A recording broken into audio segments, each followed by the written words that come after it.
Looks like there's some people on the line. Mm-hmm. All right. Thank you. We'll begin in just a moment. Looks like we're getting some folks running from the waiting room here. Just want to remind everyone that we have started recording, and today's event will be recorded.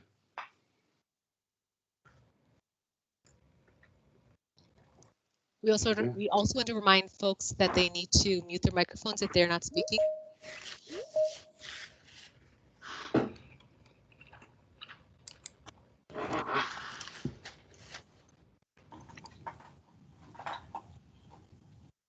All right. Well, looks like it's a minute or two after. Do we have David on, Kristen? Yes, I'm here. Awesome. And thank you, David, for the Yeah. 7 minute notice you got. Thank you. All right. Well, since we have David here, I think we'll go ahead and begin. Today's event, as I mentioned, is going to be recorded or is being recorded. So those of you that might join in a little bit late or have to jump out, we'll make it available via the BNet, of course. And I'm sending it out via email. So I also want to thank Kristen just for helping kind of moderate today's event. But yeah, we just want to start with hello, everyone. On behalf of your entire agency and your Diversity, Equity, and Inclusion, or DEI committee, just want to say thank you. Thank you for joining us for this Black History Month celebration. My name is Gary Lott. I'm a communications consultant in Central Office, and I have the honor of hosting the MC duty for today's event, and would like to first start off with a quote that's special to me for today's event. Every great dream begins with the dreamer. Always remember, you have within you the strength, the patience, and the passion to reach for the stars to change the world. And when we're talking about diversity, it's not a box to check. It is a reality that should be deeply felt and held and valued by all of us. And I think there's just kind of truly powerful quotes there that I think really align with just what we're hoping for our DEI committee and as an agency overall, and just knowing that everyone's voice is heard and important here as we kind of continue to increase our DEI capacity across the agency. So, and I think with that being said, we'll go ahead and first begin with a song often called the Black National Anthem. It was originally written as a poem by National Association for the Advancement of Colored People, or the NAACP leader, James Weldon Johnson. Lift Every Voice and Sing, performed by L.V. Ellis. Lift every voice and sing, till earth and heaven ring with the harmony of liberty. Let our rejoicing rise high as the listening sky. Let it resound loud as the rolling sea. Sing a song full of the faith that the dark past has taught us. Sing a song full of the hope that the present has brought us. Facing the rising sun of our new day begun, let us march on till victory is won.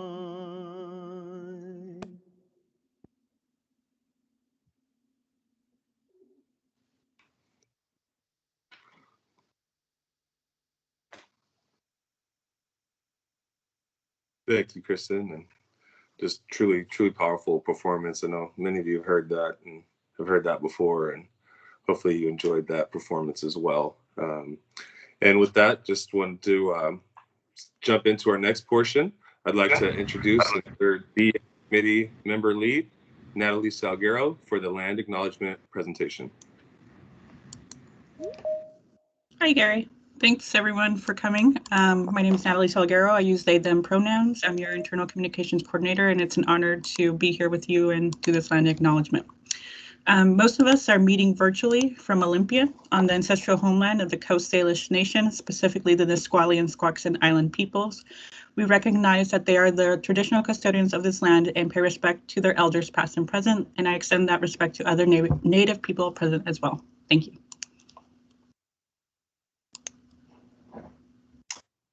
Thank you, Natalie. I would like to now welcome your Washington Department of Veterans Affairs Diversity, Equity, and Inclusion Committee Program Manager, Kristen Cathan.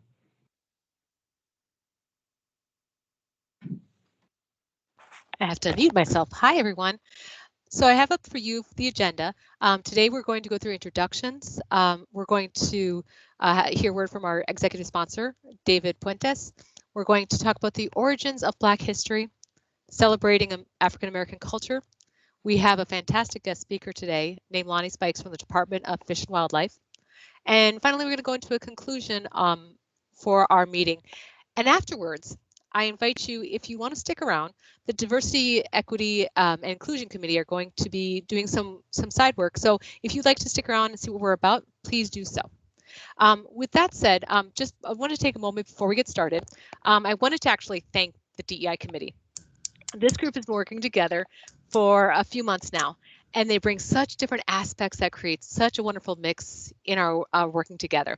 And I would love to see and hear more voices. So if you're interested, like I said, stay on the end at the end for a quick DEI committee meeting. Just get a glimpse to see how we work together. And I would especially like to recognize the subcommittee who worked on Black History Month. That's Ernest Hart, Matthew Gerard, and Gary Lott. These three have worked hard in creating this event and all the stories for you for Black History Month. So I truly appreciate their creativity and vision. So thank you three for your hard work. And with that said, I would love to hand it over to our fearless leader, David Puentes, who's our executive sponsor for our committee. So am I smiling well enough, Kristen?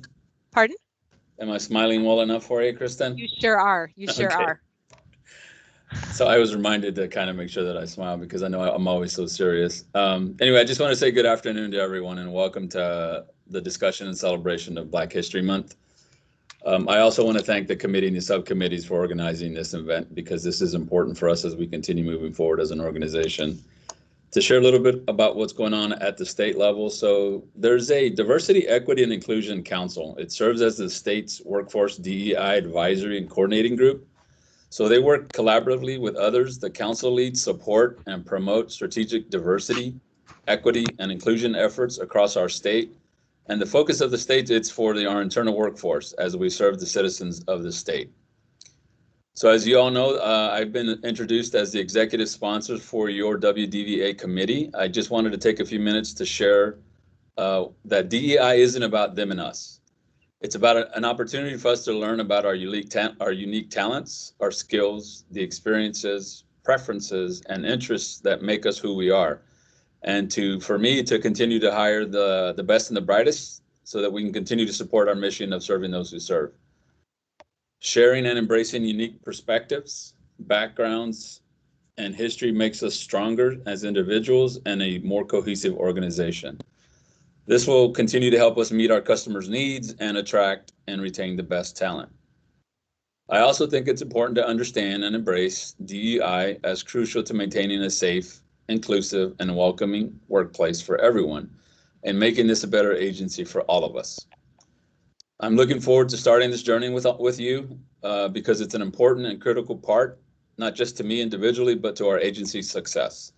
So, and also I'm inspired by hopefully to listen to an inspirational speaker, Lonnie. Look forward to listening to your conversation with us. So with that, I'll turn it over. So thank you very much for the welcome and for allowing me to share a little bit. Thank you. Thanks, David. And actually, Gary, I apologize. I jumped a little ahead of us. So I just want to jump and talk about what we're going to expect during this meeting. So as we start this event, I want to remind folks that this is a safe space. And a safe space gives people a place where they can share their ideas without fear of repercussion and live their identities without facing discrimination or harm. So how do we actually create a safe space? And there's a couple of key points here I just want to make. I want you to stay engaged. It's important that you try to stay present in the room or the virtual room and pay attention to when you start feeling yourself shutting down. I want you to speak your truth. The purpose of having these events and conversation is to be able to speak to our truths about our experiences. And you might experience discomfort. Now, one way to think about this is learn to be comfortable with the discomfort. In other words, being uncomfortable is expected. Many people might be confused with safety versus comfort, but you can have a perfectly safe conversation where people might feel a little uncomfortable, which leads to no fixing. It's human nature to want to fix other people's pains and discomfort, particularly when they're distressed. However, it is important that we let each other, each of the persons in the room experience their own discomfort and not fix it for them. This is the part of learning. And I want you to take risks. The more you're willing to risk, the more potential you have to learn. Listen for understanding. Try and understand where another person is coming from as best as you can. Be careful not to compare your experiences with another person's. And then one of my favorites is expect and accept non-closure. In our society, we often feel we want some sense of closure regardless of the issue. And engaging in conversations around race means there might be times where we don't have closure to it. This is ongoing work that doesn't necessarily leave one walking away feeling like everything's tied up with a bow. And finally, I want you to treat everyone as a person who matters, simply meaning treat everyone with kindness because not because they're kind-hearted, but because you are kind-hearted. So with that, we've already welcomed David, so we're not have to worry about welcoming again. I'm going to hand it back to Gary. Go right ahead, Gary. Thank you, Kristen. And just another reminder, if there are any questions or comments or concerns or anything that you're not comfortable with sharing in this meeting, feel free to either email HR, your supervisor, or any other DEI committee member want to just kind of chat, or even if it's a matter or topic or an issue that needs to be moved up the chain. So we always want to kind of remain open and leave that too as well, mentioning with that safe space. So kind of worked out good with Kristen's piece then. And so now we're now that we've got the introduction part kind of out of the way, we're going to move into kind of the origins of Black History Month. And can pretty much guarantee by now, especially working in state service, that you've heard of Black History Month at least once in your life. But do you know how it's originated? Do you know who started it? If you do, go ahead and put it in the comment box. If you already know the names, we'll test the knowledge there. See already if you know there. So, but no, the story of Black History Month began in 1915, half a century after the 13th Amendment abolished slavery in the United States. That September, the Harvard-trained historian Carter G. Woodson and the prominent minister Jesse Moreland, did we have any of those in the chat box? I can't see it there. Founded the Association for the Study of Negro Life and History, or ASNLH, for all of us acronym fans, an organization that was dedicated to researching and promoting the achievements by Black Americans and other people of African descent. Known today as the Association for the Study of African American Life and History, the group sponsored a National Negro History Week in 1926, choosing the second week of February to coincide with the birthdays of Abraham Lincoln and Frederick Douglass. The event inspired schools and communities nationwide to organize local celebrations, establish history clubs, and host performances and lectures. Next slide, please. In the decades that followed, mayors of cities across the country began issuing yearly proclamations recognizing Negro History Week. By the late 1960s, thanks in part to the Civil Rights Movement and a growing awareness of Black identity, Negro History Week had evolved into Black History Month on many college campuses. President Gerald Ford officially recognized Black History Month in 1976, calling upon the public to seize the opportunity to honor the too often neglected accomplishments of Black Americans in every area of endeavor throughout our history. Since 1976, every American president has designated February as Black History Month and endorsed a specific theme. Next slide. When Carter G. Woodson established Negro History Week in 1926, he realized the importance of providing a theme to focus the attention of the public. The intention has never been to dictate or limit the exploration of the Black experience, but to bring to the public's attention important developments that merit emphasis.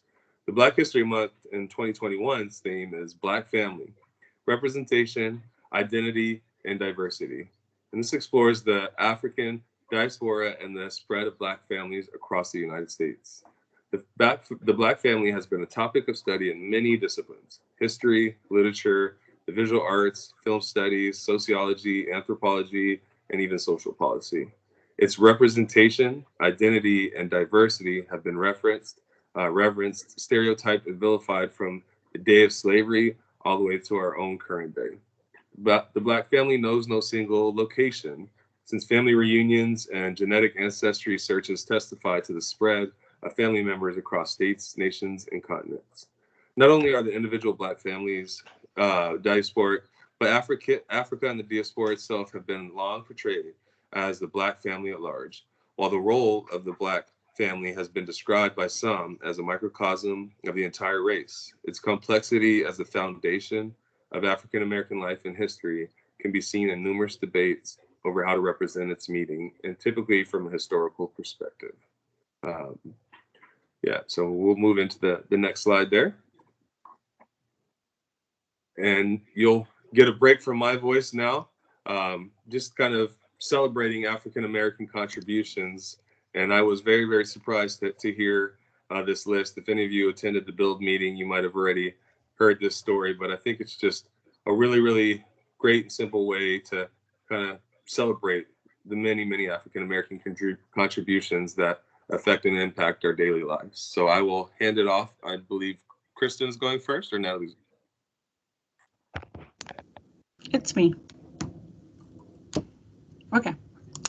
So the story begins with a little boy named Theo who woke up one morning and asked his mother, "Mom, what if there were no Black people in the world?" Well, his mother thought about that for a moment and then said, "Son, follow me around today and let's see what it would be like if there was no Black people in the world."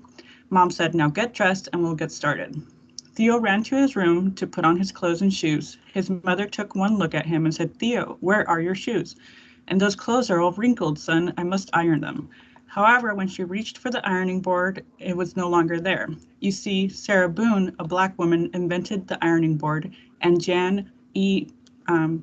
Matzeliger, I'm going to have to skip that last name, Matzeliger, a Black man, invented the shoe lashing machine.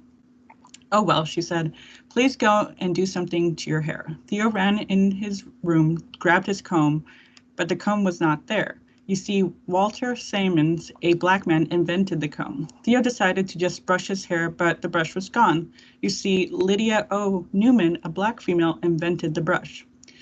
Well, this was a sight. No shoes, wrinkled clothes, hair a mess, even Mom's hair without the hair care inventions of Madam C. Walker. Well, you get the picture. Mom told Theo, "Let's do our chores around the house and then take a trip to the grocery store." Theo's job was to sweep the floor. He swept and swept and swept. When he reached the dustpan, it was not there. You see, Lloyd P. Ray, a Black man, invented the dustpan. So he swept his pile of dirt over in the corner and left it there. He then decided to mop the floor, but the mop was gone. You see, Thomas W. Stewart, a Black man, invented the mop. Theo yelled to his mom, "Mom, I'm not having any luck." "Well, son," she said, "let me finish washing these clothes and we'll prepare a list for the grocery store." When the wash was finished, she went to place the clothes in the dryer, but it was not there. You see, George T. Seaman, a Black man, invented the clothes dryer. Mom asked Theo to get a pencil and some paper to prepare their list for the market. So Theo ran for the paper and pencil, but noticed that the pencil lead was broken. Well, he was out of luck because John Love, a Black man, invented the pencil sharpener. Mom reached for a pen, but it was not there because William Purvis, a Black man, invented the fountain pen. And then Kristen's going to finish the story for us.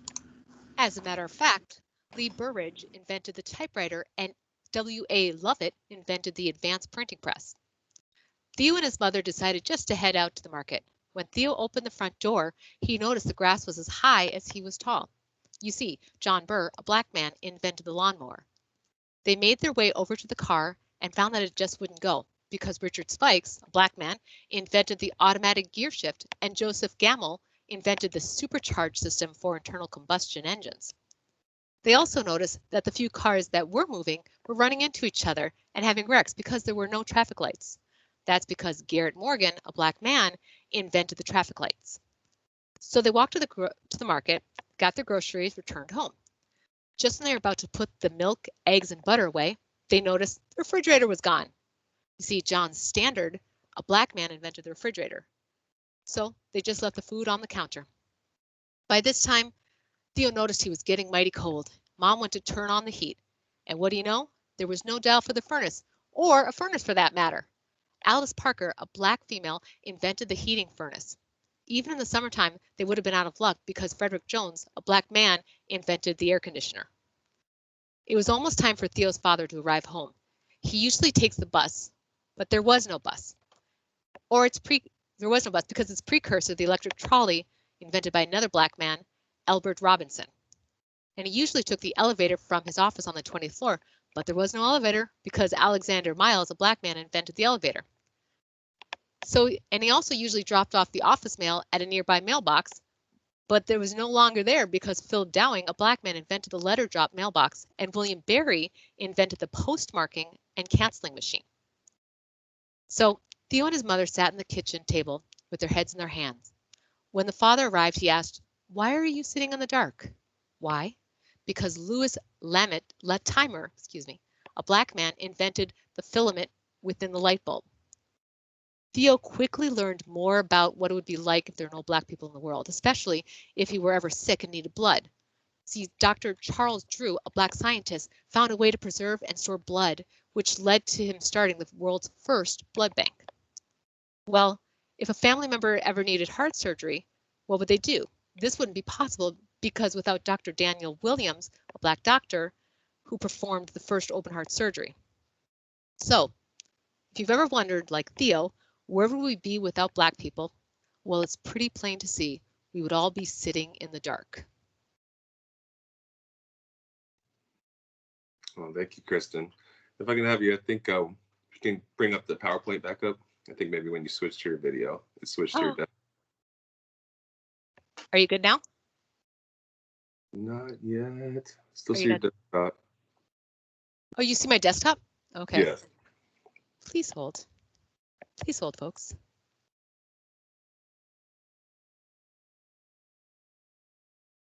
I apologize.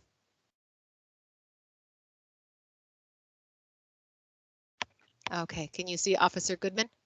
Well, yeah, absolutely. Okay. I just want to thank Kristen and Natalie again for reading that. It truly is unbelievable to think of how many everyday contributions have been provided by African Americans, and just so many things on that list that I had no idea before that story. And just a really good, I think, way to equate it without getting too complex into there. And I think we lost a slide there again, Kristen. There we go. There. Sorry. All right. And so now we'll shift, we'll take some time to shift into just our honoring a black hero. We just wanted to put a spotlight. I know many of you probably heard Officer Eugene Goodman. He served from 2002 to 2006 in the United States Army, received the Congressional Gold Medal, and also a Distinguished Public Service Award. On January 6, 2021, as rioters breached the United States Capitol building, Goodman, unaccompanied by other officers, confronted them. He had been cited for heroism in baiting and diverting the crowd away from the Senate chamber and other senators that were specifically in their office in the minutes before the chamber could be safely evacuated. On February 12th, he was awarded the Congressional Gold Medal and was awarded the Distinguished Public Service Award by both the Secretary and Chief of Staff of the Army.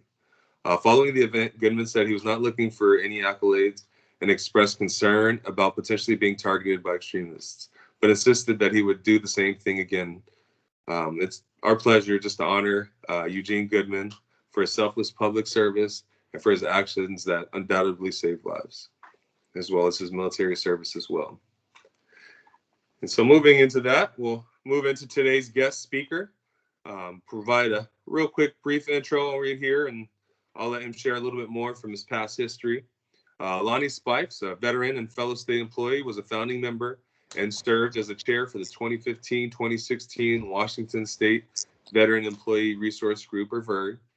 Lonnie is also a co-founder of the Washington State Blacks United in Leadership and Diversity, or BUILD, state agency business resource group. And Lonnie comes from us as the HR director of the Department of Fish and Wildlife. I'd like to introduce everyone to Lonnie Spikes. Thank you, Gary. If you can move to the next slide, please. And I just want to thank both Gary Lott and Kristen and the rest of the DEI group. As you read, I'm going to just let you read my bio while I speak. Just want to thank Gary and Kristen and the rest of the DEI committee for your efforts on changing the culture or modifying the culture of your agency, the Department of Veterans Affairs, and a wonderful agency it is, and a good mission that you have, taking care of those who took care of us. I also want to thank Alfie, Ramos, and David. I saw them on the panels. So it's good to see some old faces again. I saw Jennifer, and yeah, it's just good to see some old faces. We've been collaborating on different projects for years. So just want to say, yeah, it's good to see old faces again, always. So, well, I want to say you're looking at my bio, and I was born, raised in Detroit, between Detroit, Brooklyn, and graduated overseas in a DOD school,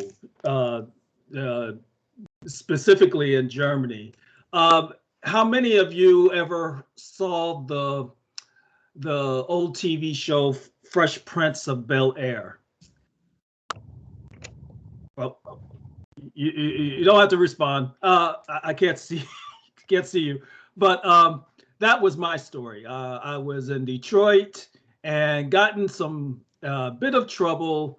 My grandmother, who was taking care of me at the time, even though I thought she overreacted, spraying graffiti. I was spraying graffiti and everything. So I didn't get shipped to the Bel-Air. I got shipped to stay with my father, biological father, and who was serving in the military overseas. So that's basically how I wound up overseas from Detroit. So I served in the Army for 22 years. I have combat tours in Desert Storm, Haiti, Iraq, and Afghanistan. And I earned all kinds of awards, including Bronze Stars for just doing, as all of you know, doing my job, doing my duty. Served as U.S. Army recruiter and station commander. I consider recruiting my 5th combat tour, by the way. And have the recruiting rings. You recruiters would know what that means. 2nd highest award in recruiting. I've served in positions going from Task Force NCOIC of a multinational force, and that's important, multinational, and I'll bring that up shortly. 3,500. I also used to be a senior enlisted advisor, 1st sergeant. I achieved my master's in human resource management and graduate certificate in OL, organization leadership. And when I got out, retired in 2006, I served as an HR consultant and a manager at the Department of Licensing. I covered recruitments, leaves, workers' compensation, performance management, contracts, diversity and equity and inclusion subjects, payroll. I was the payroll manager, and just generally across the whole spectrum of HR.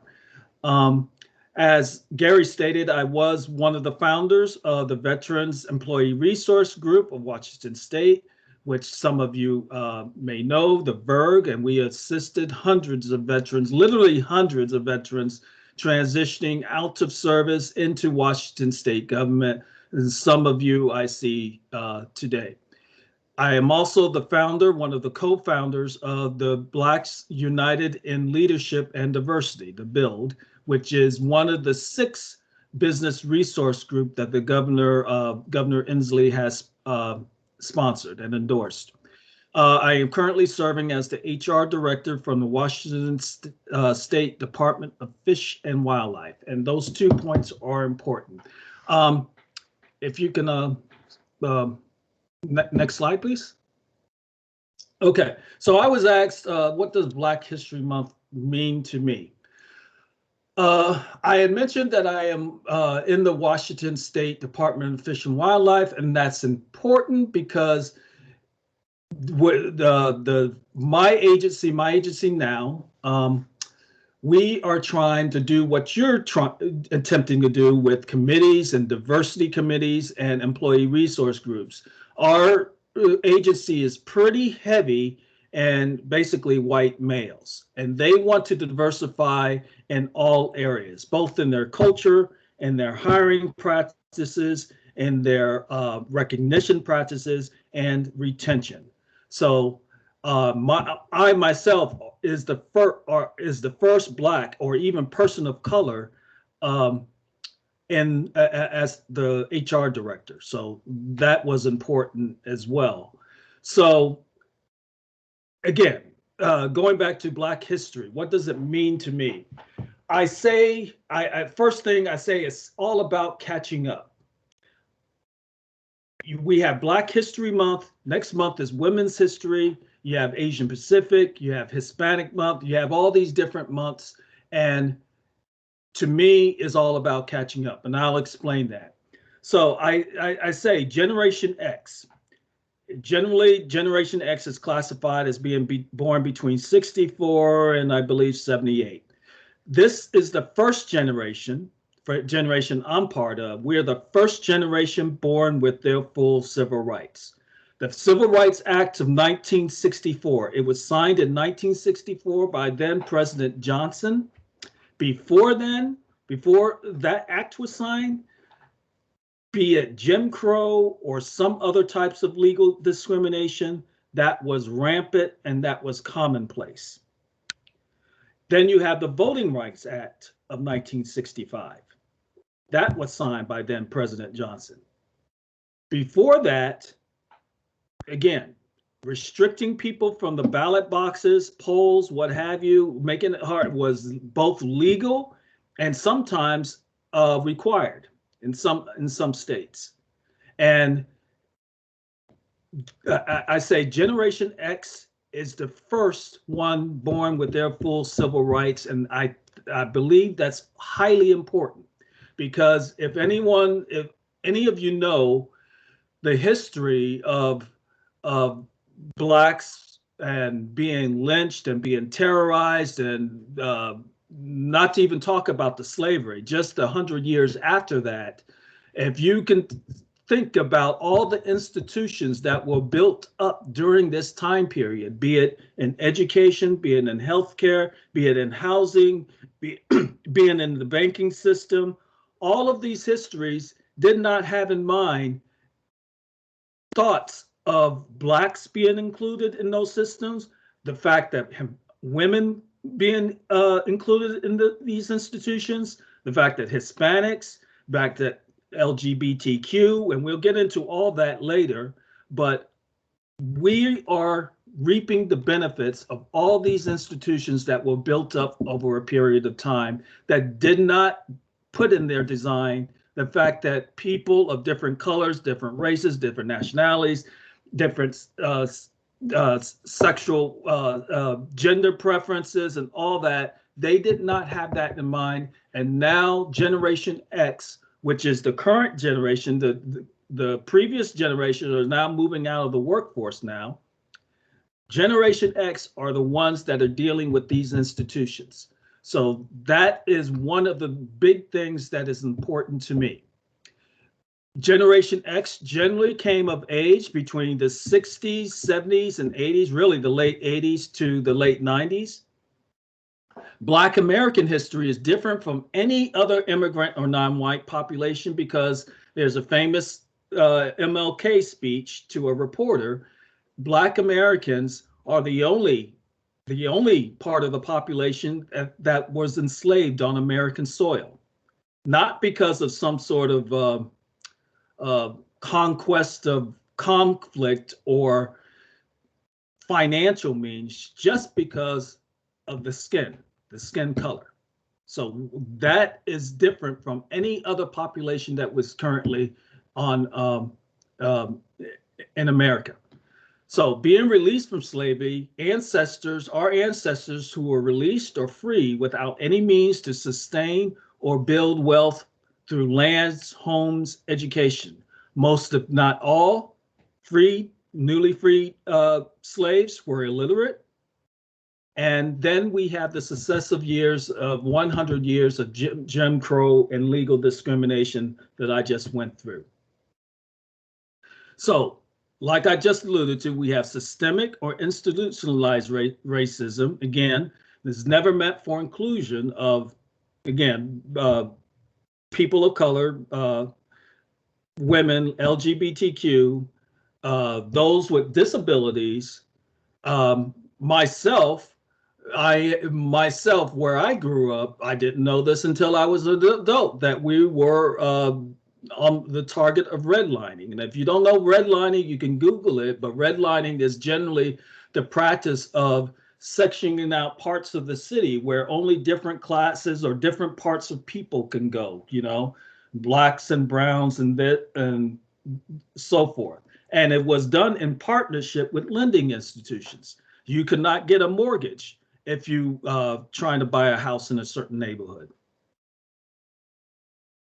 So also the things like the GI Bill. The GI Bill has been around since the post-World War II, and those type of things were generally restricted to or discriminated against Black Americans. My family has a long history of service, yet I'm the only one that is a college graduate, much less a master's degree. So I say it's all about catching up. And when I believe, I forget, I wrote down the name. Somebody had mentioned, I think it was Kristen, talking about we have these uncomfortable moments, and some are uncomfortable hearing all this, and some we don't want to see our co-workers and friends and relatives being uncomfortable. So we have to resist that urge to comfort them and say it's going to be okay and all that kind of stuff. But at the same time, you have to let the process go through, let the emotions go through their own process. But when I hear things like that, I'm saying that it's all about catching up. It's all about moving over where white males wrote history, and everybody knows history is written by the victors, moving over and sharing the platform. That's all it is. It's just that we're catching up to years and years of being discriminated or disregarded, and now it's time to talk about other stories. So if you can, next slide, please. Okay, so some of the Black accomplishments since the late 80s, because basically I would say, in my opinion, since the late 80s, none of the stories of this hasn't been told. But you have, and this is on top of the other Black inventions that we went through. But you have Andrew Bremer, who is the first Black on the Federal Reserve Board. He was on there during the late 60s through the early 70s. He took America through one of its first economic crashes that it experienced throughout the early 60s and the 70s during the whole gas energy crisis stuff. You have African-American female mathematicians, Katherine Johnson. Now everybody heard about the movie Hidden Figures, the movie that just came out. That story wasn't told when I was a kid during Black History Month. The only when I was a kid during Black History Month, we were told either our Black heroes were athletes or entertainers, or maybe civil rights heroes themselves. They didn't tell me that 1 out of every 4 cowboys was Black. Bass Reeves, often regarded as the inspiration behind the Lone Ranger. He was Black. He was a federal marshal. I didn't know about the Buffalo Soldiers. We weren't taught about that. We weren't taught about the 61st Armored Battalion. Well, let me go back to Buffalo Soldiers. Buffalo Soldiers were the ones that tamed the Wild West. They went into the West and they fought much of the Indian Wars in the West. In fact, they went so far as being the first park rangers, the first forest rangers. Before Teddy Roosevelt set up the Park Service, you had the Buffalo Soldiers managing our park system way back in the early 1900s. The 76th Armored Battalion, they're one of the first to free the concentration camps in Europe. You had the Harlem Hellfighters. They're key units getting American fighters out of the trench warfare of the World War I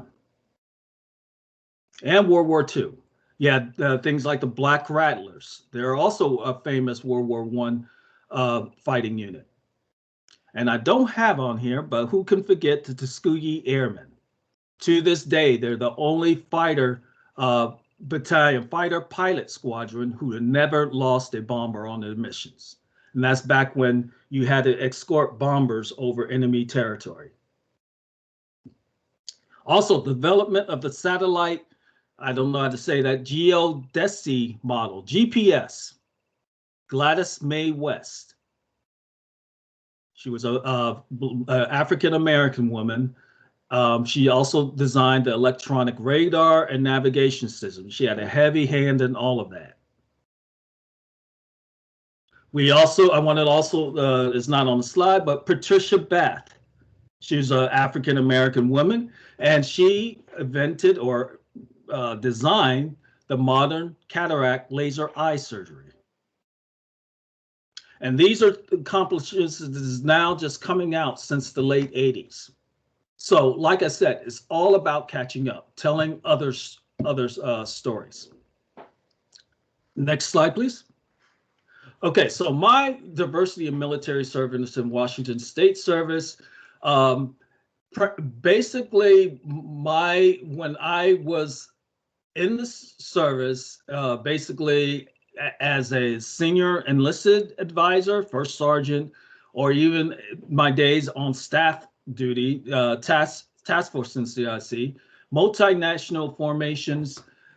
Everybody would always know when you're doing the parade and nations are going by the parade stand and stuff, everybody would know the Americans are coming, not because of the flag, is because of the rich, natural, or the different colors in the formation, the different sizes and colors and the different, the differences in the way people looked and shaped and different shapes and everything. So we always knew the Americans were there because of the rich diversity. My own commander at the time was a Samoan, which was unheard of. When you get to the multinational, and not to dog anybody out, the Japanese army are pretty homogenous. The Bundeswehr, the German army is pretty homogenous. Koreans and so forth, they're pretty homogenous, but the Americans, you can never count anyone out as far as being an American soldier. It could be anyone. So since I got out, since I left the military, there's a difference in Thurston County. I always want to bring out, there is a difference here in Thurston County. Somebody has said that this broadcast is based here in Olympia.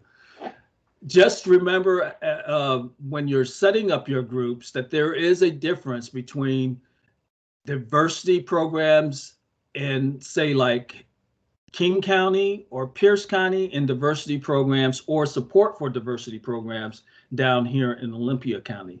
Thurston County, I researched, has a pretty,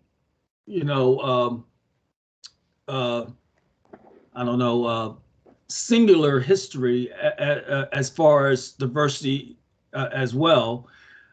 It wasn't until 71 or 72 that the whole county was placed from being off limits to Negro soldiers at Fort Lewis, just to give you an idea. So I just want to plug any DEI group. I was in on the founding of the DEI Council that David mentioned, and its many past iterations. The VERG is all the business resource groups. They're all in the fight to bring DEI to organizations and to agencies, and BUILD is the Black United in Leadership and Development and Diversity. And I want to say all these groups are designed for DEI, and DEI, in my opinion, is to encourage organizations to foster an environment for people to come as they are. Next slide, please. Okay, so celebrating Black History Month, not enough. And when I say not enough, it's not enough to bystand. It's not enough to say you're non-racist or non-misogynistic or you're non-homophobic. That's not enough anymore. It's not enough to say, it's just not enough. You have to be actively engaged. You have to be an advocate. You have to be a champ. You have to be, each of us have to be the anti-racist, the anti-misogynist, you're an anti-homophobic, LGBTQ person. We all have to be actively engaged in the struggle, in the continuing struggle for true equality. And only then can we reach that mountaintop MLK, Martin Luther King, spoke of. We focus on issues. So once we have a true DEI culture where everyone can come as they are, we can start focusing the organization, the workforce can start focusing on things that truly affect us all, like healthcare, education, hunger, poverty, disease, etc. So Kristen,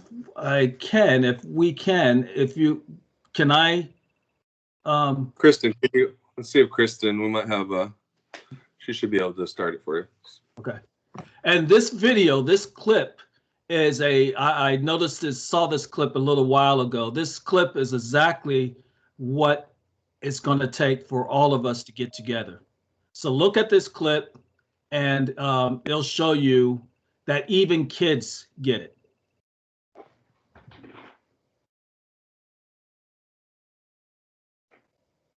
And I think we might need to do the play your computer audio, Kristen.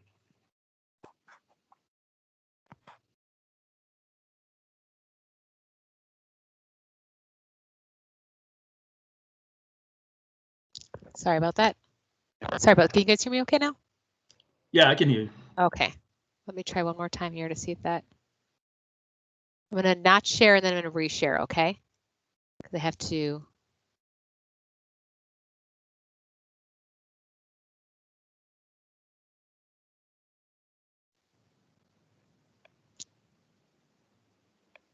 Oh my goodness.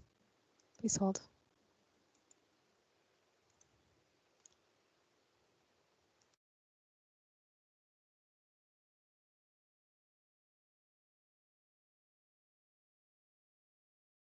So it's funny, technical background here as I'm going through this process is every time you share, you have to share your audio, and I keep clicking without sharing my audio. So my bad. Hold on 1 second, everyone.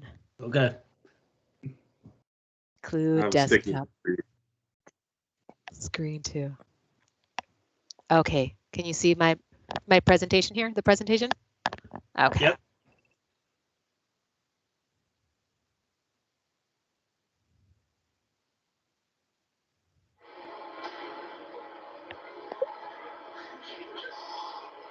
Hold on, we'll start that.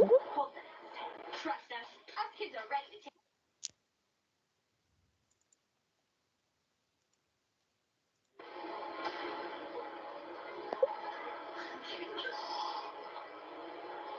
Hold fast. Trust us. Us kids are ready to take things into our own hands. Capri Sun is a proud sponsor of Disney Channel. Okay. And I think the audio goes, and we might have a little lags on the video there, so we might just have Lonnie kind of describe what's taking place in the video. So what's going on is I saw this commercial. It's actually for Capri Sun, and it's it starts off with a little boy, as we all are. So think of yourselves, think everybody, black, white, Hispanic, everybody has this feeling of walking into a room, your classroom or whatever room, and you don't know anyone, and you have that feeling in the bottom of your gut, and you just don't know anybody, and you're shy or whatever, and you're not yourself. You don't want to be yourself. You're trying to find how to fit in.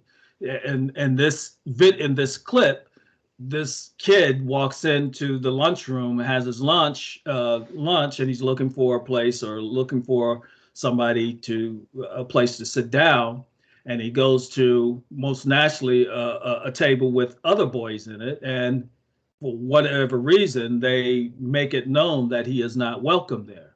So he goes to a table by himself, and he's getting ready or sitting down, and these girls, these people on another table who had nothing to do with none of this, had no dog in the game or anything like that. This one girl says, "Hold my pouch," and she goes over there and starts moving the tables and sitting next to him, getting her other friends to sit next to him, and pretty much all the tables are around him where, you know, he's feeling more in the group. And I don't know what happens to the original boys, but that's what I mean with bystanding. It would be easy to bystand and watch things go by because it doesn't have anything to do with you. There's a famous, I think it's a Holocaust survivor says this saying is, I didn't say anything when they came for the Jews because I wasn't a Jew. I didn't say anything when they came for the Catholics because I wasn't a Catholic. I didn't say anything because they came for the gypsies because I wasn't a gypsy. And soon enough, when they came for me, there was no one left to stick up for me because everybody was gone. So that's the famous thing. So what I'm saying is things like Black History Month. Next month is Women's History Month. You're going to learn some things about what women contributed that we may not have been exposed to before, because again, these institutions that were built long since ago and stuff up until like the mid 60s were not built for all these classes of people to be in positions of influence, if at all, in their institutions. So now these history months, I think last month was Disability Awareness Month, all these we're catching up so we can be at the same table that white males have been at the table for as long as this country has been here. So again, I want to thank, that's kind of like the end of my what I'm saying. I want to thank everyone for having me here, and I hope I made some points here, and just want to thank everyone and thank you for your continued efforts. This makes the business model, DEI is the business model or the organization, it makes it work. And I just want to thank all of you for giving me this opportunity to speak. So I just want to open it up for questions. So we have some hands up. I do see, is it Kelani has their hand up. Do you have a question for Lonnie?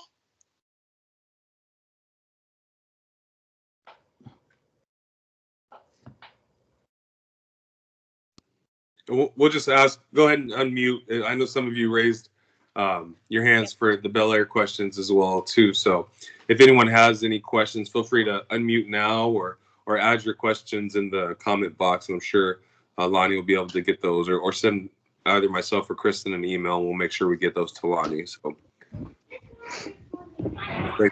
David might have just raised his hand. David, would you like to go? Yes, I do have a question. Lonnie, first, thanks for sharing about your background and your experiences and etc. A question that I have for you. I know you're starting to do this work over at Fish and Wildlife. Mhm. I recognize what you've said. If you're to share one thing with our organization as you begin your journey over there, what is it that you have found works? What's working for you right now? Thank you for that, David. What's working? Okay, so I want to acknowledge the hard work that you have already done is getting executive support. You as the deputy director, Alfie, I see Mary Forbes there, Mary, go way back. So that's the most important, get executive support. And I would have comments on that. In order to get executive support, you get the business model and all that kind of stuff. So it seems like that you've been through that. So what works once you have the committee together is you letting the volunteers or the committee members do what their passion takes them to. You know, there's a real urge to, if you're sitting on the executive position, like you're the chair or the chairperson, is a real urge to try to put your stamp on it or try to do it your way, and you have to resist that urge. The charter, your committee, you brought this committee together because you wanted a myriad of different ideas, and this committee, your committee, which is made of volunteers, they are passionate or they wouldn't volunteer. So a lot of the death knell of committees is that they so often get mired in they get mired, they forget their passions, they forget why they're in the committee or why they're there, and get lost in things like rule making, charters, and all that kind of stuff that really, yes, you need it as a committee. You need a charter, you need a vision and a mission statement, and you need all that stuff. But then you need to get to the results. Why are you to get here? Why are you here? You're here to make a difference. So let's get to that. Let me hear what you have to say. Let everybody, and just let it fly. We used to say in the military, let it be on glide path, you know? And once you do that, once people see that this committee is sincere, is for real, and can produce results, that committee can go on, you know, and be sustainable. And that's really kind of how committees go, by the way, is when they get stuck on something and forget that they're there. They have the innovation already, the creativity and stuff. Berg has been here 8 years now. Yeah. 7, 8 years. And we started in the basement of the old DOP building, for some of you would know. Yeah, remember that, Jennifer? Alfie? Remember those? I do. Yeah. Well, we started in the basement of the thing, and you can see how many people went through Verg and stuff. And what did we do? We did it like we did in Osage, with a paper clip and a rubber band and stuff. We had no budget, we had no funds, we had nothing. And we were able to achieve these great results. And that's the easiest part. That's the winning part, is to tap in. Don't forget to tap into your people and let it go, and just remind them of their results, of their reason for being there. And before we, well, thank you for answering that, Lonnie, and thanks for that great question, David. We actually were able to meet with Lonnie as well too, and kind of do a DEI planning meeting, and he's provided some really great emails and some suggestions and some sign up recruiting emails as well too that have been sent out and other agencies, and so everyone should be on the lookout for some of those. And we want to thank Lonnie as well for sharing that. And so we've got a couple more questions, and then we'll move back into, I believe, Dennis Brown, you're next. Go ahead, please. Oh, I just wanted to thank you for all the great things that you said. And one thing, because I was born in '59, and you made a mention of things of how we, as heroes, we looked up to sports heroes when I was young, and entertainers when I was young, and just remembering that I went to an all-black elementary school when I was in the 4th grade. I didn't even have white teachers. And if you look up Monrovia is predominantly all white, but they didn't let blacks go to white schools back then. So they finally split us up in the 5th grade. And there were four middle school and 4 elementary schools that they kept, and they were all white. So they integrated all the black schools throughout the white schools. But one of the white schools wouldn't take any black young students. They wouldn't take them. That was Brad Oaks. If you look up Brad Oaks, Monrovia, it's just a really, really rich area of Monrovia. And they only took 3 of them. They took 3 black folks. They took me and my twin sister, Denise, and a young lady named Jeanette Hayes, because my mother cooked for the folks up in Bradbury Hills. And Jeanette Hayes' mother cleaned up there. So they only took 3 of us. So all my friends went to Wild Rose and Plymouth and all the other schools. And I just remember getting dragged to school because I was really scared to go to an all-white school that I've never been into a white school in my life. And it was only 3 of us going. So all my friends across the street from me were integrated into all the other schools. And one thing that you mentioned was sports.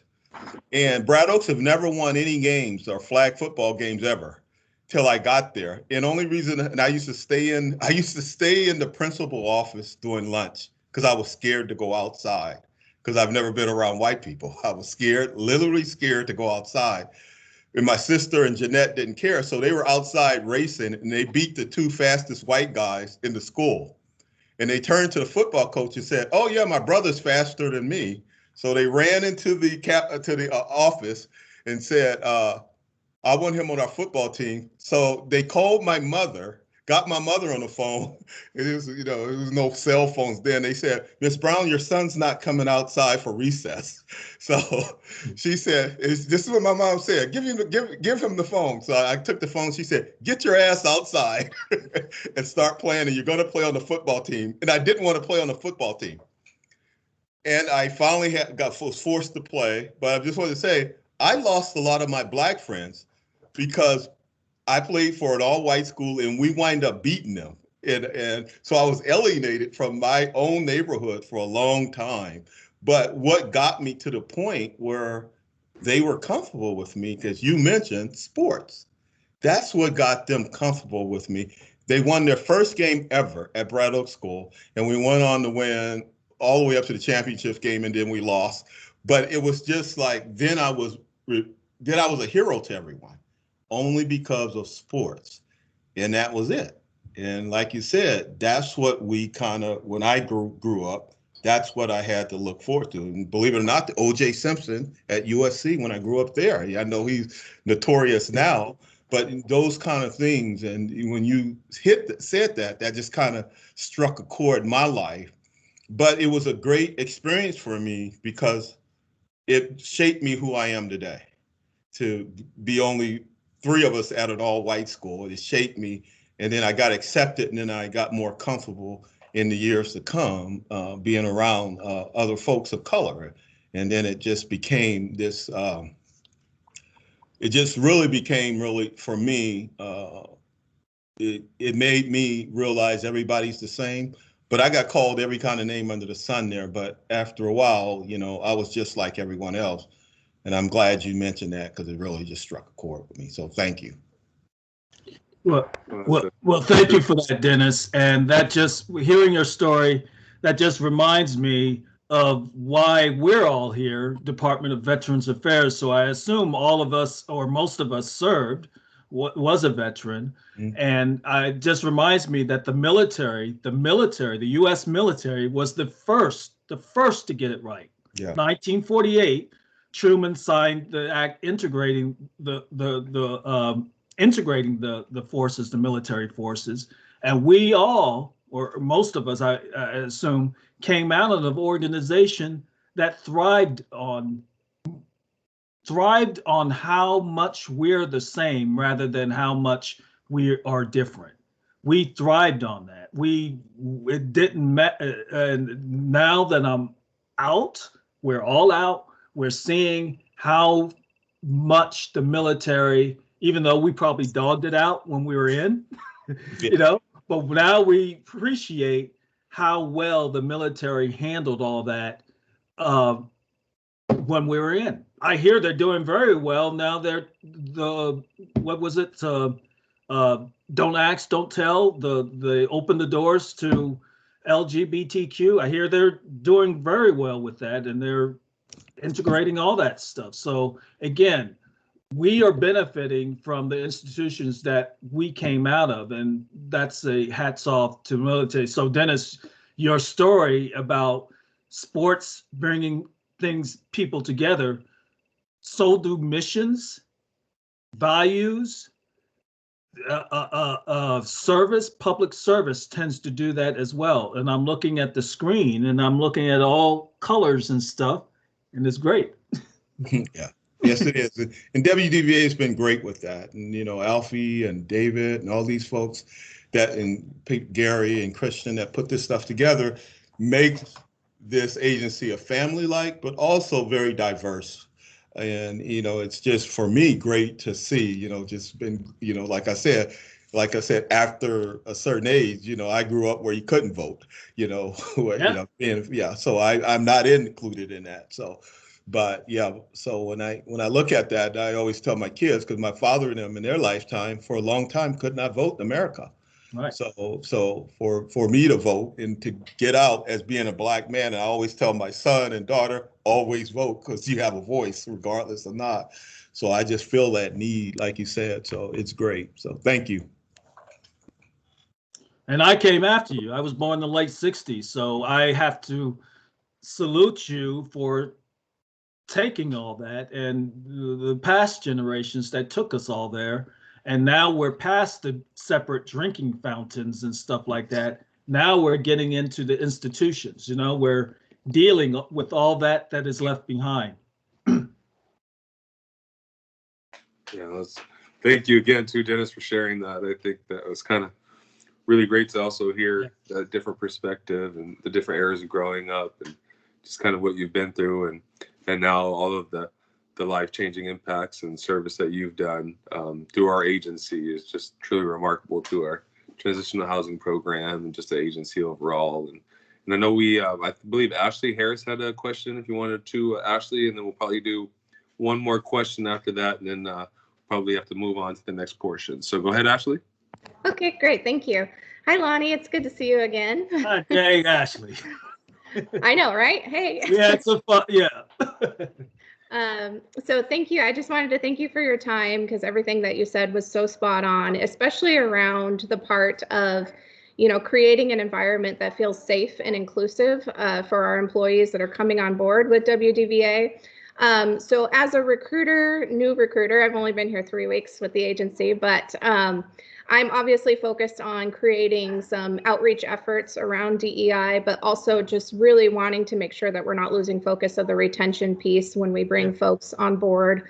We can bring people into the agency all day, but we need to be able to also keep them. So just curious if you had any, suggestions or thoughts around what I could be doing as a recruiter for the agency, especially in this virtual world. Outside of collaboration with our various business resource groups, of course, but if there's some other suggestions that you had or things that you found that are working for your agency right now, I'd love to hear. Thank you again, Ashley, and congratulations. I didn't know you were DVA. Thank you. I remember when you were just a little, now you're all growing up and stuff. I know. You've been a great mentor, Lonnie, so thank you. Yeah, we had some Ashley, I might say, was there on the down in the basement when we thought of the Verg too. So Ashley and a few others here, Alfie and Jennifer. Yeah, so thank you for that. So I mentioned that because those are the same skills that you're going to use as a recruiter. So my recruiting team, I always tell them, you're lucky that COVID came because your butts will be out there on the street, you know? Yeah. And, you know, Yeah, exactly. we don't post and pray. What's that thing? Post and pray. You go out there and you snag them, you blow dart them, and you drag them in. And I tell them they're in Hotel California. Once you're in, you can never leave. You know? I love it. Yeah. Anyway, so yeah, we do a lot of tools. We use social media now that COVID. We use social media to a huge extent. We not only post jobs on different boards and get to know all the different platforms and networks and Instagram and Twitter and Facebook and LinkedIn. You know, I'm pretty prevalent on LinkedIn. LinkedIn, but there's many platforms that you need, and you really need to believe in the agency because it shows through your announcements, it shows through your posts. Yeah. Be innovative. Recruiting is the brush, it's the art brush, it's the canvas, it's where you really get to be creative and sell Departments of Veterans Affairs, even though Fish and Wildlife, you know, where you're trying to get up to stand. Hey, we got to compete against each other, right, Lonnie? Yeah, but so we use the social media a lot. We use all types of mediums and venues. We also look at our announcements and see how we can jazz up our announcements. I like to compare ourselves to announcements that you may see in King County with their recruiters. Their teeth are like jagged shark teeth and stuff. I mean, if you want to see competitiveness, go up to King County and stuff, where jobs are a dime a dozen, where they can just go across the street if they don't like your agency, you know?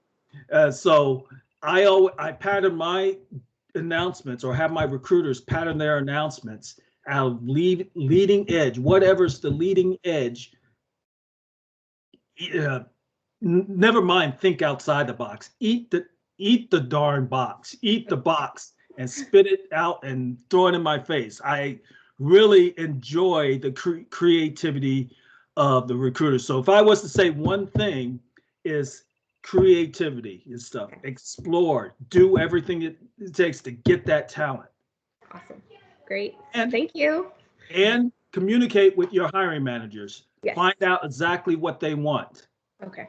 And if it's a degree, then you need to dig more, because a degree only gives you certain skills. Mm-hmm. Degree's not inclusive either, you know, from where my old neighborhood, you know, not a lot of people get degrees, but they have skills. Mm-hmm. So what does a degree give you?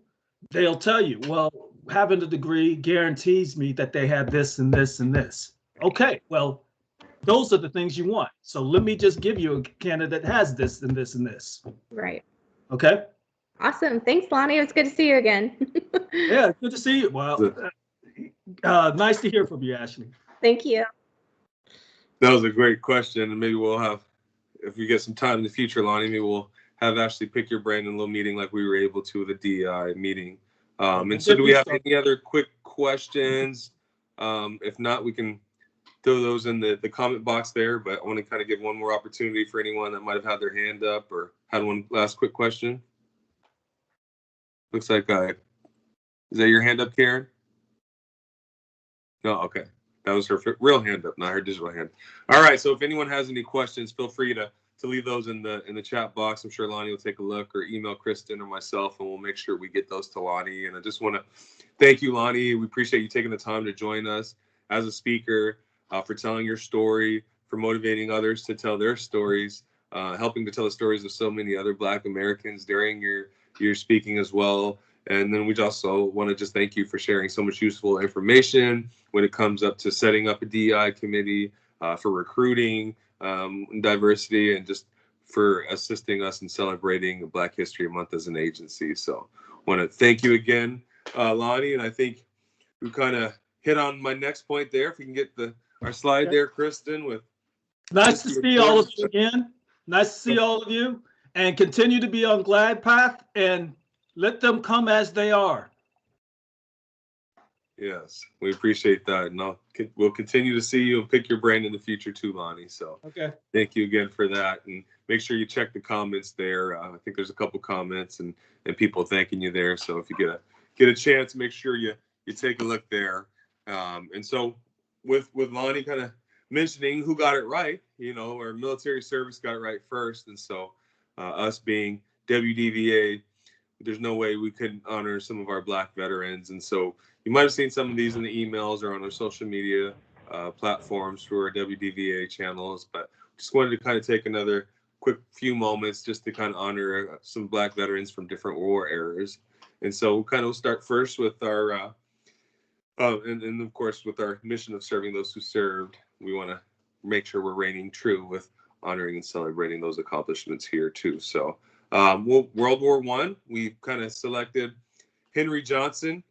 His bio is not as long as some of the others, but we just wanted to make sure we're representing. And he fought with Black regiments in Europe and fought closely with the French, came home as a hero, and then spoke out about how Black soldiers were treated, and then lost everything. So I think it was kind of important that we honor him because he had that courage to speak up even after serving and losing everything. But here we are, so almost a century later, still honoring him and making those accomplishments known. So we want to salute you, Henry Johnson, and we'll move on to our next one. We've got from Civil War, Robert Smalls. He received his freedom when he stole the Confederate boat he was piloting. He picked up all of his crew's families and his own family and sailed into the Union's arm after stealing their boat. So I want to see that movie instead of some of those other movies. And then actually ended up serving numerous years in Congress. So obviously implementing a lot of policies and changes from that. And just kind of read a little bit of his story here. And on the early morning of May 13, 1862, Robert Smalls put his plan into action. By this time, the Civil War had broken out and the Confederates had commandeered the Planter into service. Robert still worked as an enslaved man on the CSS Planter in Charleston, along with 3 other enslaved men. The Union Navy had blockaded Fort Sumter, and Smalls and the 3 other enslaved men could see the Union ships from the Charleston harbor, Sumter. They knew that freedom was not far away. That night, all of the white crew had gone ashore for the evening, and Smalls and the other 3 enslaved men gathered their families on the Planter for a daring voyage. Smalls eased the ship into the current and headed out into the harbor. He was familiar with the waters and rebel routines and steamed the Planter past 5 Confederate gun batteries, giving the correct signals for safe passage at each. By dawn on May 13th, 1862, 23-year-old Robert Smalls surrendered the CSS Planter to the Union forces, and freedom was theirs. Smalls' exploits both won freedom for himself and for his family. As a result of the fame that came from his daring deed, he was awarded an audience with President Abraham Lincoln himself, where he led the effort to enlist Black men to fight for the Union forces into the Civil War. He helped recruit nearly 5,000 African-American men for the Union Army, and these former enslaved men fought valiantly during the Civil War. Smalls fought as a pilot on both the CSS Planter, the ship that he commandeered to freedom, and the ironclad gunship, the USS Keokuk. Sorry if I got that wrong. He led the Union ships to deactivate mines that he had helped plant while enslaved by the Confederacy, and guided the Union forces to Confederate outposts. He also assisted in the destruction of railroad bridges in the harbor area. So what just an amazing story. And Robert Smalls, we definitely salute you. We'll move on to, Revolution and War of 1812. James Robinson. He was born, lived, and fought while enslaved, getting promised freedom each time. Robinson led a remarkable life. He was a slave and a minister who fought in 2 wars and died at the very young age of 115 as the last known living African-American veteran of the Revolutionary War. It was said over 5,000 African-Americans served in the Revolutionary War, and Robinson is one of the most consequential figures of that period, said Elijah Challis, secretary of the Michigan Society Sons of the American Revolution. And we'll make sure these slides are present later too. If you click on the links, you kind of have the full stories of kind of where we got these from. So we'll move to the next slide. And we making sure we honor our Black women veterans as well too. And this one, World War II, the 688 Central Postal Directory Battalion, which kind of phrased the no mail, low morale. And between the Army, Navy, Air Force, the Red Cross, and uniformed civilian specialists, there were 7 million people waiting for mail. And the responsibility to deliver all of it fell on the shoulders of 855 African-American women from the 688 Central Postal Directory Battalion. As the largest contingent of Black women to ever serve overseas, they dispelled stereotypes and represented a change in real and gender roles in the military. An Army unit known as the 688 had a specific mission in World War II to sort and clear a 2-year-long backlog of mail for Americans stationed in Europe.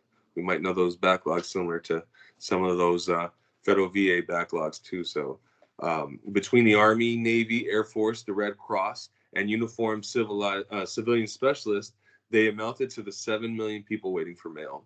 And the responsibility to deliver all of it fell on the shoulders of these African-American women. From February 1945 to March 1946, the women of the 688 Central Postal Directory Battalion distributed mail in warehouses in England and France. Because of a shortage of resources and manpower, letters and packages had been accumulated in warehouses for months. Part of the Women's Army Corps, or the 688, had a motto: no mail, low morale. But these women did far more than distribute letters and packages. As the largest contingent of the Black women to ever serve overseas, they helped, as we mentioned, to dispel many, many of these stereotypes and represented a major change. So the 688, we salute you.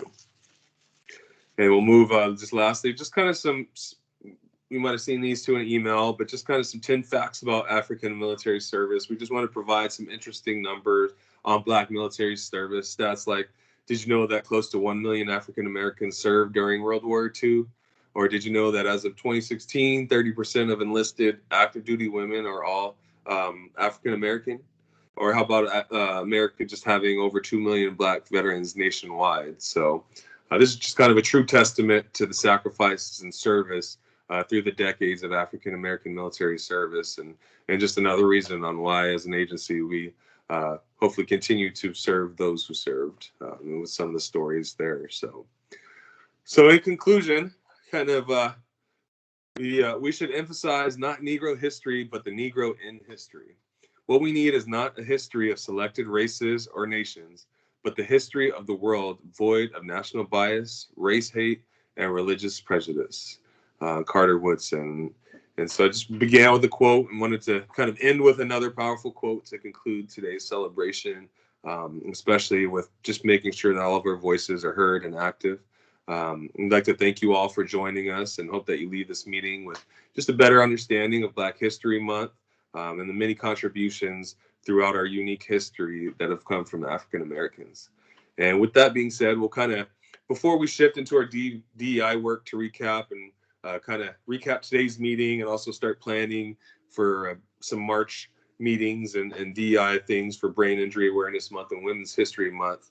Wanted to remind everyone we are still actively seeking recruits for our DEI committee. So we hope that some of you join and hear, or if you're not able to join today, send Kristen, myself, Natalie, or any other member on the committee just an email and let us know you're interested. There's no commitment. There's no long-term. If there's a month that maybe you don't want to or don't have time to maybe participate in, that's perfectly fine. We'll take you when we can have you. So, but we wanted to, before we get into the DEI committee intro, I want to kind of throw one more thing out there. Looks like David has his hand raised again. Did I see that correctly? We'll let David kind of say a word as well too, and then I'll come back.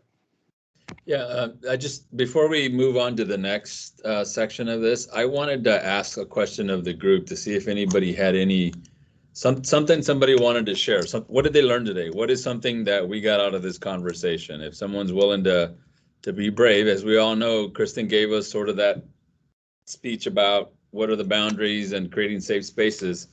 I'm interested in hearing from our team. What are you getting out of this? What something positive or something that you learned from this conversation? And then I also want to make sure that we give Alsavi some time to have a few words if she wants to.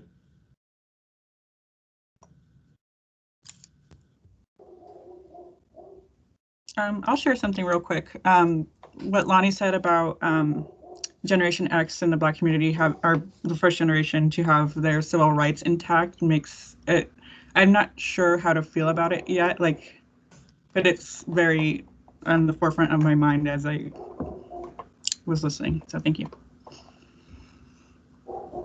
Hi, this is Christian Mudgett. I'm the acting budget manager right now. I thought what Lonnie said about making sure that you're active in stopping discrimination from happening instead of just saying, well, it's not me, so I'm not a racist or I'm not participating in it. You know, I think being active and saying this is wrong and standing up for it, you know, that's a really interesting perspective, and it's something that I know I'm going to try to encourage going forward.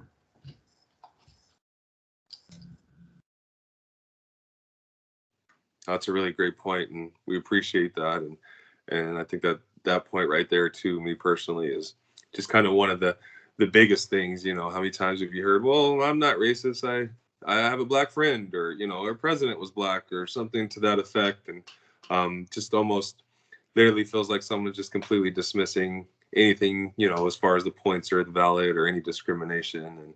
And that's not to say that we only want to focus on the negative. I think we wanted to make sure today's event was a celebration and not necessarily a reflection about a lot of the pain and a lot of the bad stuff, if you will, and issues and trials and tribulations that African Americans have had to face to kind of get to where we are right now, but just making sure that we all can join together and celebrate. And it looks like we have another DEI committee program. Ernest, I'll let you speak, and then go ahead, Mary, after Ernest. Thank you, Gary. So one of the things I learned just as the story was being read by Natalie and Kristen is just the idea of how much of my world has been contributed by people who look like me, because I'm an African American, and it did something to me. It like grounded me in reality in a new way. So I really appreciate that story. And something Lonnie said about catching up, that literally just caught me up, because there was history that I didn't know about it isn't told in the history books, that was just revealed to me. So many small but very useful, very inventive, very creative, these minds that have put together some things that we just take for granted every day. So I won't ever look at a mop or a broom or a thermostat or a heater or a light bulb the same. So thank you for that. Yeah, thanks for sharing that, Ernest. And I think that story, just kind of heard it literally, I think, last week for the first time at the build meeting, and really inspired me too. And it kind of started off somber, because it was like you mentioned, you kind of thought of, well, these were obviously all the things that they created for walking around or during slavery or mopping or sweeping, but then to kind of see the story progress and just through the decades of those impacts that just continue to impact, as you mentioned, those inventions, is just really eye-opening for me as well. So I know, Mary, you had your hand up, and then Jennifer McDaniel will go after her. Yeah, just on what Ernest was saying, I loved what he talked about catching up, and that, you know, it was in a positive way, that, you know, like, well, let's take time now to get the leaders in place, to have the right recognition, to really be able to like move it to the next notch. And I really like that positive aspect, and it really resonated with me. So thank you, everybody, for putting this together. It was really awesome. No, thank you for Mary. And Jennifer? Okay, so we said at the beginning about being uncomfortable. So it seems odd to me that people are so surprised by the contributions and the inventions. So to say something about, you know, okay, here's the uncomfortable part. If we read off a list of inventions by white people, nobody's surprised. So why are we surprised now? Is anyone else upset that we're all so surprised?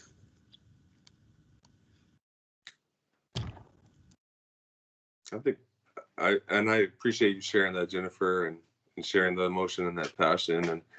And I agree. I think there is definitely some somber nature to so many being surprised, but I look at it more as not surprised by thinking that Black Americans would have these limitations or not be able to do these, but just surprised that we have gone this long without knowing these accomplishments, without knowing these inventions, without knowing, you know, these celebrations. And you know, we so often turn on and see the negative, and we don't hear about maybe the stories of the 688. We don't really hear the stories of the mop or of the, you know, gear shifter. And so I think having something like this isn't necessarily a mention to say that we don't think that they're less than or that they can't achieve or accomplish any of these great accomplishments and inventions and more, but rather just to kind of educate and just be reminded again of so many things that have been through history that have been created and invented. But I think your point is extremely important, that we have to kind of force ourselves to get out of that thinking of, well, they can't do that, or, oh, hey, you know, if well, this, it's just that, you know, like you were saying, Gary, it's like we always, you know, I mean, I would never say, and I wasn't saying that it wasn't possible.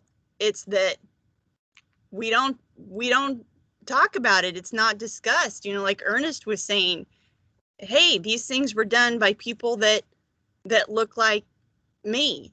And I understand that was, you know, that was very important to him. And it's more upsetting to me that that's not a more normal, common occurrence.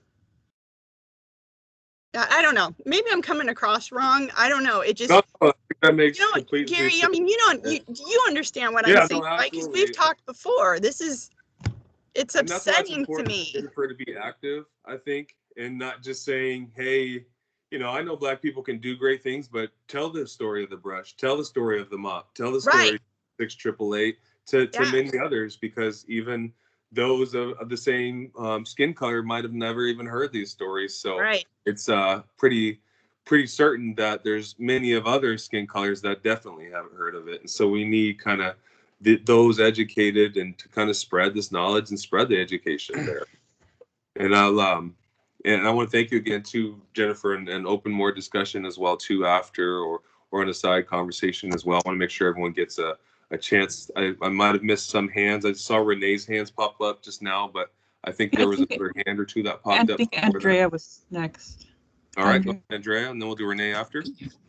Hey, yeah, I just want to say thank you. I think that trainings and things like this are very important. It's very important to have discussions like this because the culture's erased. You know, white culture has provided this erasure of accomplishments of other cultures that are not white. So it is uncomfortable, but we need to have these conversations every day as much as we can, and we need to do things to recognize those accomplishments. So you know, having things like this or text messages about like facts or things like celebrating that success is going to bring it to where it needs to be. Because, you know, what happens is, you're right, we wouldn't be surprised of a list of white inventors or accomplishments that white people have to. We hear about that all the time. We see that all the time. You know, those accomplishments are often, you know, shown more than people of color, and it shouldn't be like that. Right. So to understand equity and things, I think that's important, why we need to start talking about these things and bringing them into everyday conversation. I completely agree. And I mean, even if you think back to the origin slide, They started the celebration of 1915, but the first president to sign it was 1976. So things take a while, but we couldn't give that up. And as you saw, who was the main ones to component? It was the colleges that kind of familiarized it and made it popular. It was the smaller cities that kind of familiarized it and popular. It was our fellow employees who were kind of telling those stories and helping to educate. And it might not be tomorrow, but it might not even be next year, as we've seen. But if we continue that fight, hopefully down the line, there will be those impactful things. And something as simple as a Black History Month, which many of us have grown with or grown up with, at least in the last couple decades, is still something that many of us don't know where it came from or who originated or where it started. So we can always kind of be educated and learn more. And so I'll pass that to, and thank you for sharing that. I believe Renee, and then it looks like Lisa has her hand. I'm trying to piggyback on what Andrea and Jennifer had said in terms of going back to why isn't this well known? And the simple, honest answer is look at who writes the history books. You know, it's not just African Americans. It's the contributions of Asian Americans. It's the contributions of Hispanics. It's the contributions of the LGBT community. There's so many stories that are out there that, you know, like for instance, I forgot, I didn't write his first name down, but like for instance, Mr. Smalls, the one who commandeered the vessel during the Civil War. I had never even heard of that man.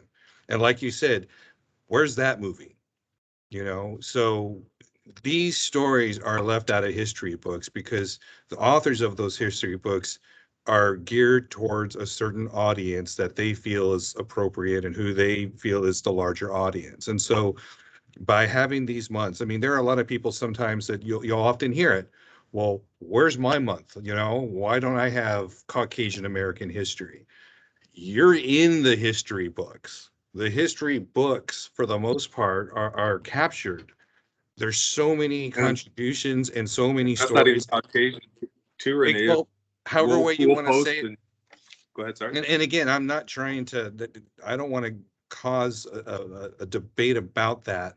You know, I'm not trying to be disrespectful, but. No, this is open space. And, right, and I apologize for jumping in. I just wanted to actually say, because it was funny on our Facebook post, we posted for Black History Month, and someone put in the comments, well, what about Hispanic Heritage Month? And it was, I believe, from the last name, looked like a Hispanic person. And so we posted our Hispanic Heritage signature block from last year, and they just put a heart signal on it. And so it was kind of even our own. And I apologize for cutting in. Which is funny because we've had our month for decades. I mean, so, you know, I mean, again, it's just all I want to do is try and encourage people. If you want to learn about the contributions of people of color, of the LGBTQ community, those stories are out there. You just have to search for those stories. And unfortunately, it's not as easy, but they are out there. There are films, there are books. And so that's really all I really want to say is that some of these things you're just not going to find in the history books, which is why it's so important that we have these type of celebrations. That's a tremendous point, Renee. And so I believe I saw Lisa and then Dennis. We'll go after Lisa. So I just echo what Renee had said, that we have to go out there and search. And growing up in the Philippines, I was never like conscious about the color of my skin until I came to the US, that suddenly it seems I felt like I have to find my place in this big country they called United States. And to this day, people often ask me, I said, are you here legally? Like, are you kidding me? You know, like, why are you asking me this question?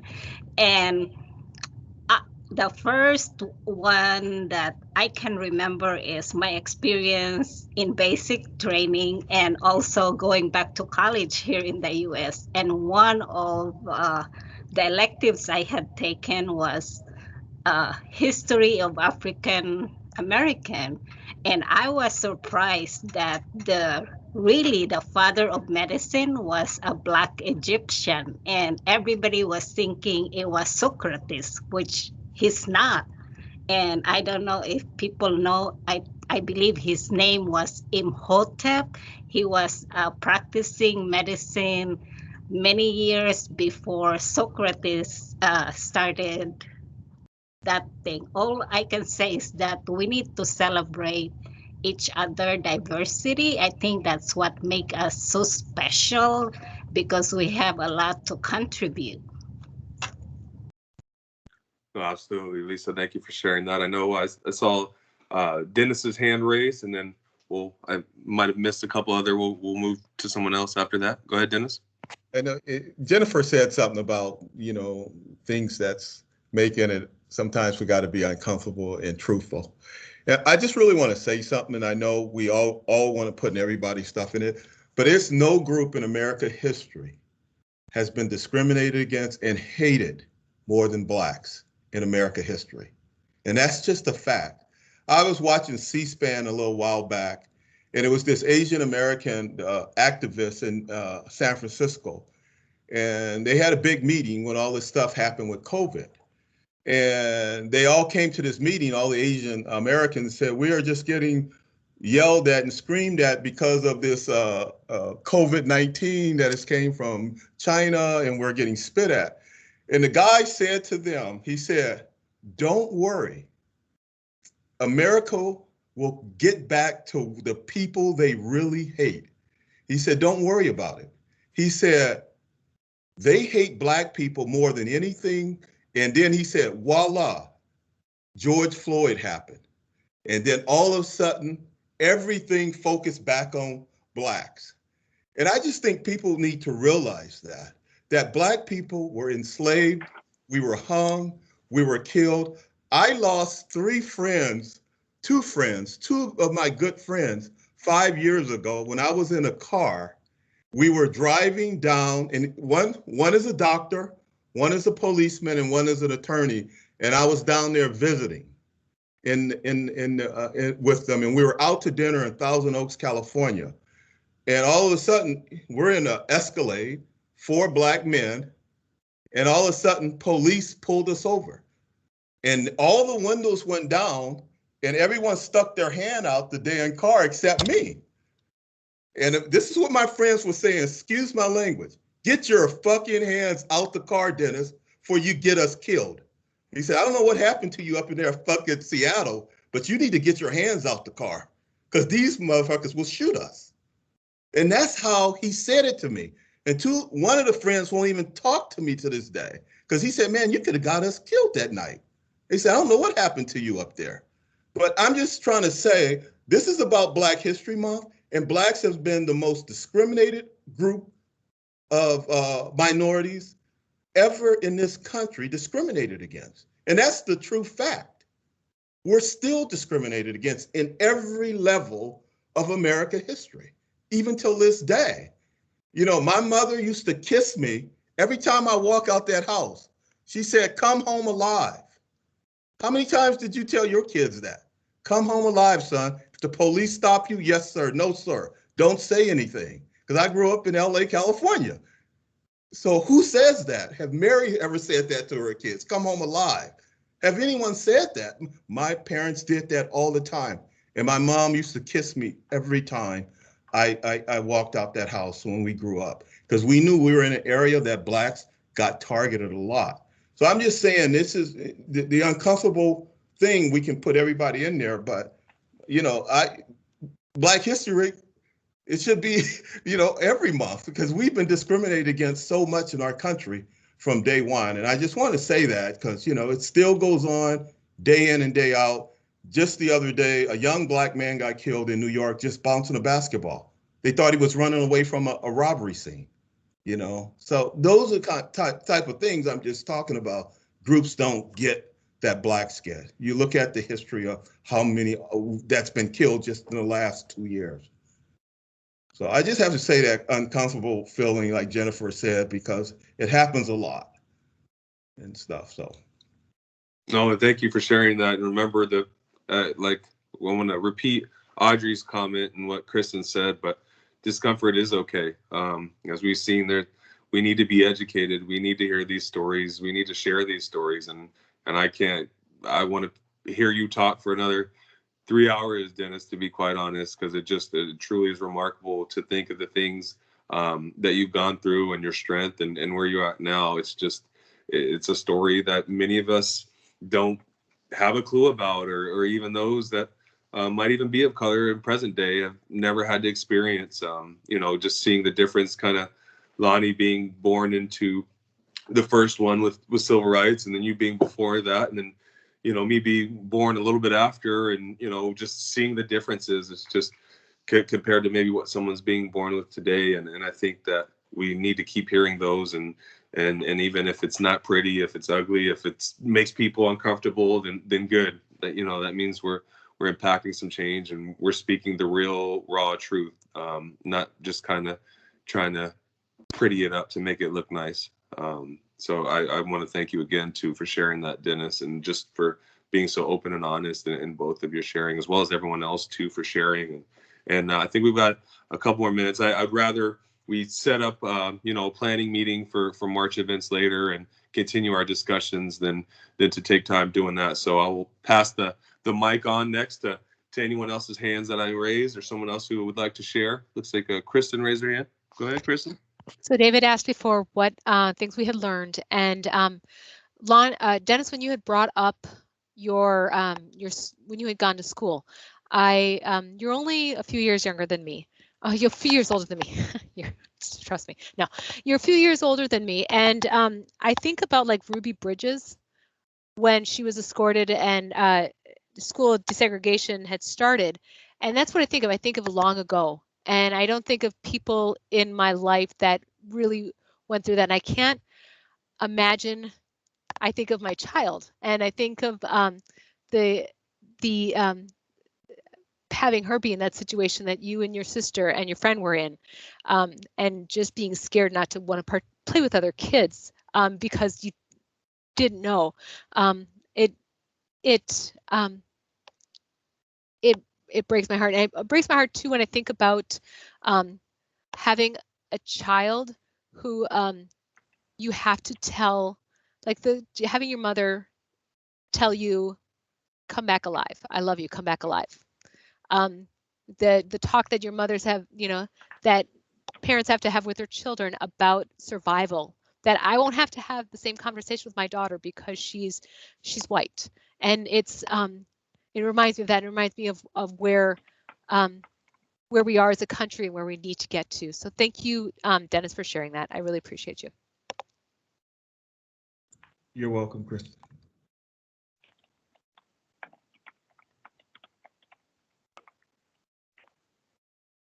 All right, do we have anybody else who'd like to share anything or speak or have any questions for anybody?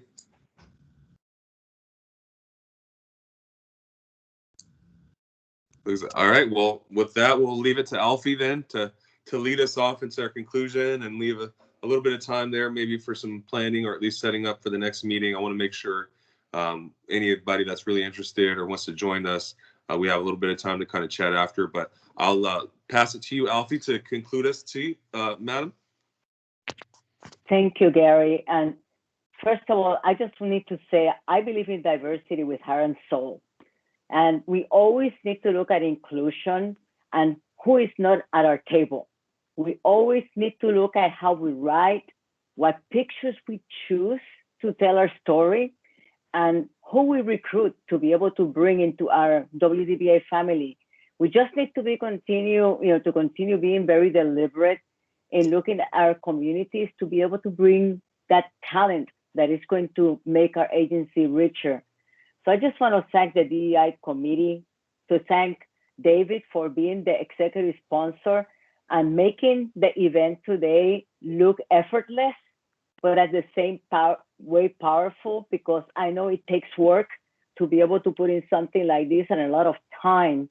So I just want to say thank you to all of you, and just looking forward to continuing this diversity, equity, and inclusion journey for our agency, and what this committee is going to be offering our agency to make us so much better in having these incredibly rich conversations. Thank you all.